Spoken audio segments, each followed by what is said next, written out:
Hello, my name is Behrad. I am the founder, owner of Bonanza Design. We are a global UX design studio based in Berlin, Germany. Interestingly, we work with both enterprises and fast-growing startups at the same time and help them to design better softwares faster. So I'm going to talk to you about what is Lean UX, but before that, I'm going to talk about a typical problem that pops in Agile development process and cause a lot of frustration for UX designers. And then define Lean UX, talk about the advantages of it, and walk you through our process. And if we have time, I'm going to show you one of our Figma files of a large-scale design project that we completed last year and show you how we organize our files. Cool. So most likely you have experience working in such an environment. Scrum process, 1 to 4 weeks of delivery, sprint planning, retrospective, and do it all over again. This has caused a lot of frustration for UX designers. Typical complaint is that we cannot do our job. They're right. Why? Because in 1 to 4 weeks, you cannot research, discover, test, deliver, and support dev teams. It's been a while that we identified this problem and came up with a solution for it. We realized that building product delivery is only half of Agile product development process. There is always a component of discovery, research, and testing involved that requires its respectable place in this process. So we developed a product discovery process that go in tandem with your product delivery process. Delivery, you pay to build. Discovery, you pay to learn. In such a tandem between learning and building, now UX designers can do their job process, can go through a typical design process and do research, testing, prototyping, learning, and iterating. However, there was a problem for UX designers as well. A typical design process is usually you go through a process of researching, learning, prototyping, testing, and releasing. This process did not change since physical product designers designing products. We really couldn't use their process to design software. So we needed to evolve. We needed to come up with a better process for UX design so we can design for softwares effectively. Lean UX design is the result of such goal, so to speak. Lean UX design is designed to work within a product discovery process.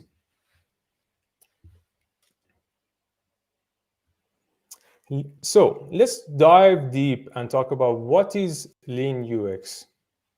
Lean UX has 3 foundations.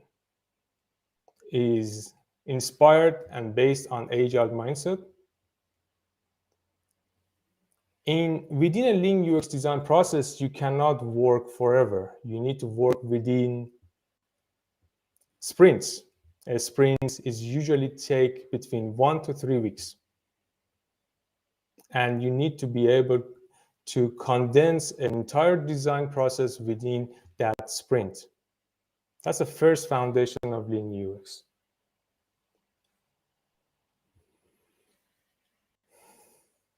The second foundation is design thinking.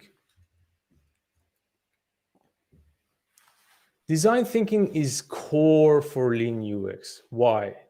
Because often a short-sighted view of the problem will lead to ignoring some key actors in the system that play huge role into the success and effectiveness of that system. So we employ design thinking, a systematic view to identify all the key actors in the system. We employ empathy to understand their pain points, goals. And the hope here is if we can establish a deep empathy with the key stakeholders, such as users, customers, this empathy, this deep understanding, we would inform our key product and design decisions effectively. So that's a second pillar of Lean UX. The third pillar is, of course, Lean. And Lean is itself a very interesting term driven from Toyota factory lines. And Toyota revolutionized their process during the 80s. Essentially, they've done many things, but essentially at the core of their work revolution, so to speak, was this obsession for reducing waste in their entire product development process. So their mantra was, let's reduce waste to create maximum impact for our customers. So when we talk about Lean UX, we talk about improving our processes to create maximum impact. So as a Lean UX design practitioner, you need to be iteratively reflect on your design process and improve it.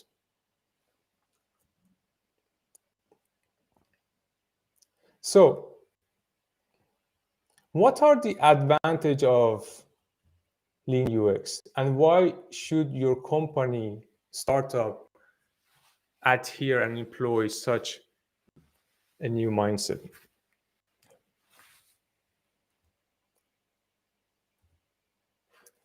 We employ Lean UX because we believe that great products rarely arrive by accident. Rather, they are the result of many rounds of iteration. If your UX design process takes a long while, if it takes you 6 months to develop a core feature, a big feature, or 3 months, you really cannot iterate. And often the problem with inexperienced product teams is that they go with their first idea or second idea or first prototype or second design. The key to a great product, it lies in iteration, and your UX design process needs to allow you to do that.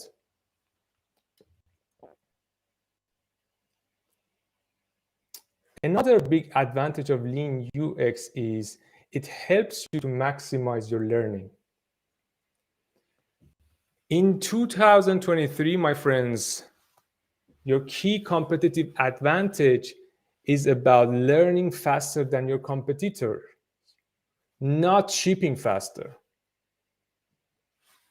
A lot of product teams want to ship faster because they can expose their product ideas and features to the market and learn from it. That was an effective strategy but not in 2023. In 2023, you have an abundance of no-code tools out there that help you to release the early version of your product faster to the market.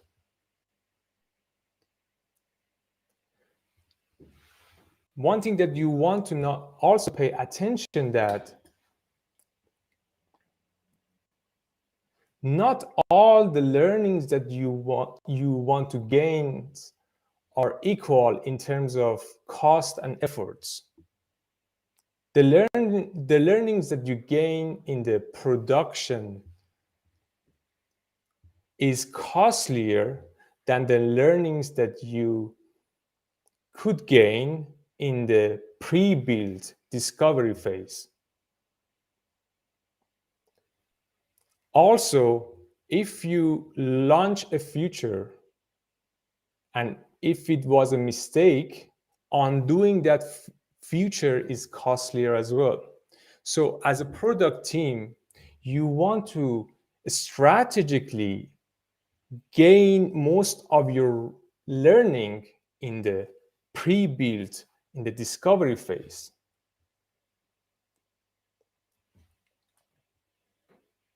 And Lean UX is perfect for it. It allows you to prototype your ideas as fast as possible and as cheaply as possible. So you can get out there and expose your product ideas at early stages to your target market and learn from it.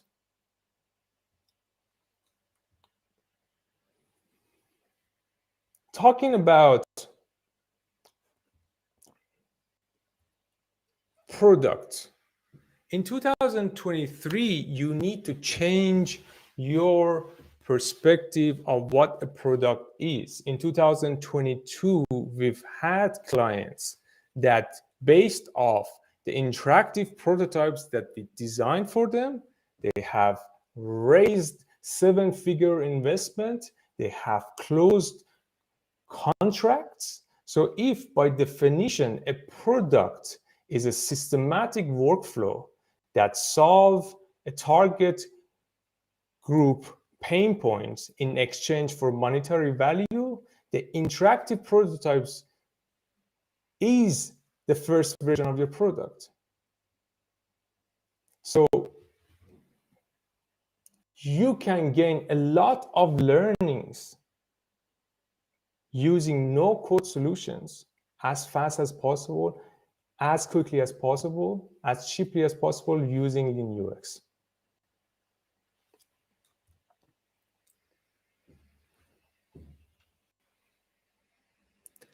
So I talked about the foundation of Lean UX. It's based on Agile, design thinking, and being lean. I talked about product discovery and how it helps to solve the challenges designers face to work in an Agile environment. I talked about the advantage of Lean UX. And let's go through a typical Lean UX that we use at Bonanza Design to deliver large-scale design projects for our clients. Just for the context here is that at every given time, we usually work on 5 to 10 different projects. So we use this process iteratively, and this process gets optimized based on the learnings that we gain from each of these projects. We follow a 3-week cycle of learn, prototype, test. This is, you can call it a sprint of product discovery. We always start with learning. We use a combination of qualitative and quantitative methods to learn, including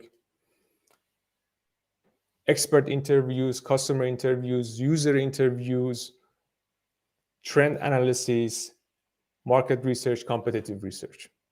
Then in the second week, we jump into prototyping, fast prototyping. And in the third week, we tested with target market. A prototype, it could be an interactive prototype, or it could be a landing page, especially if you're testing a problem solution space, if you're validating a value proposition, right? So it really depends at which stage of product development you are. If you're at early stages, we use landing pages, LinkedIn posts to test these ideas. If you're at later stages, we use wireframes and interactive prototypes. In the testing, we find people relevant, similar to your user personas, and we will test them in the third week. And we conduct this cycle many rounds. And each time that we conduct this round, our prototypes evolve. And important is that when I talk about iteration, I'm not talking about incremental improvements. I'm talking about overhauls, radical change in the way we assume this product should be about. That's the definition of iteration. Why? Because great products rarely arrive by accident. They are the results of many rounds of iteration. Your iteration must be bold and daring. So, in the first week, I talked to you about learning. We learn. However, is possible. Qualitative, quantitative. We usually start with qualitative, then we use quantitative methods like surveys to test some of our assumptions. In the second week, we start with ideation, fast ideation process to come up with a round of ideas. We prioritize them, and based on those ideas, we develop hypotheses, and for every major hypothesis, we start wireframing. Our early wireframes could be as simple as something like this. This is actually a developed version of a wireframe. So we have wireframes on stickies that only visually, briefly talk about what that idea looks like. This is a much more developed wireframe that you're seeing. And each time we do wireframes, we want to create conversation around the wireframes. In the early stages, we want to do internal testing. We do limited user testing. As we develop our wireframes, we get out there more out of the office and reach out to customers. I'll show you an evolution of this wireframe so you could see it for yourself after many rounds of iteration, what would happen to a design like this. So this was the first version. And after a few rounds of iteration, we have a wireframe like this.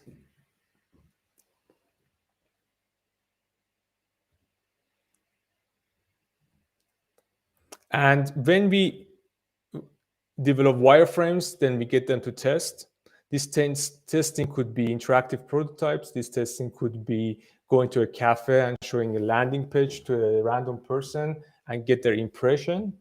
But after each round of testing, we create stickies, we generate insight, we create affinity diagramming, and we categorize all of our insight that we get from the testings. And we try to basically grade our insight based on the frequency, how many times this insight raised up during the test. More it raised, stronger that insight or signal is. And based on the insight that we get from the test, we continue iterating.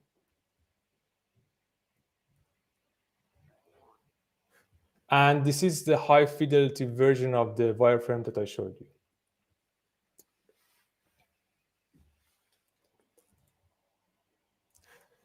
Quickly, before I close it and open it to questions, this is our typical Figma file. I don't know if you see it properly.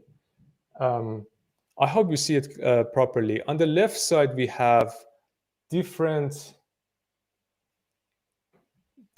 pages. But let me just go through one of the pages that you could see what we're doing, especially the research phase, because that's a Achilles heels of big design teams. We create personas. We create one-page summary personas. One-page summary is because a lot of product leaders that we work with are busy. We record all the testings and put it here for review. We create a video summary of all the videos too, because we know that our product leaders are busy and they cannot go through 7 hours, but they can go through 20 minutes. And then we do insight gathering based on each screen, as you can see. Insights are color-coded. Yellows means doubt, red means negative, green means positive. Emotions next to each stickies. And we do these for all the screens, as you can see.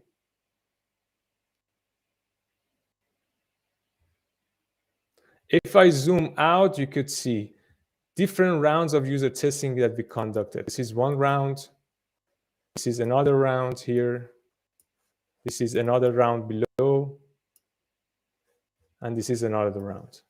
As we gather insights, we create an exhibition and we encourage our product leaders and clients to do random walks. This is an exhibition that we create for them. They can come in, look at all the insights that we conduct and generate in each round of user testing. And hopefully this will inspire them and inform their decisions. Thank you, everyone. This was a bit of an intro on UX and a bit of a showcase on how we conduct research. I hope this was useful to you. I'm more than happy to answer a couple of questions if you have. Thank you very much. Yes, Gary is asking some questions here, so thanks for sharing that. I'm always personally really interested to see, like you just showed there, the Figma file of kind of how people structure things. So I thanks for sharing that. That was really interesting for me. So I've got two questions. Great points on learning fast. Okay, so can you speak to more on how you were able to change a large corporation to think this way? So I guess it's that's a fantastic question. It doesn't happen overnight. It happens on small steps. So what we do, we usually pick a very important project that they have, and we try to work with a dedicated team from a corporate on that project. We try to get to result. We try to create a showcase.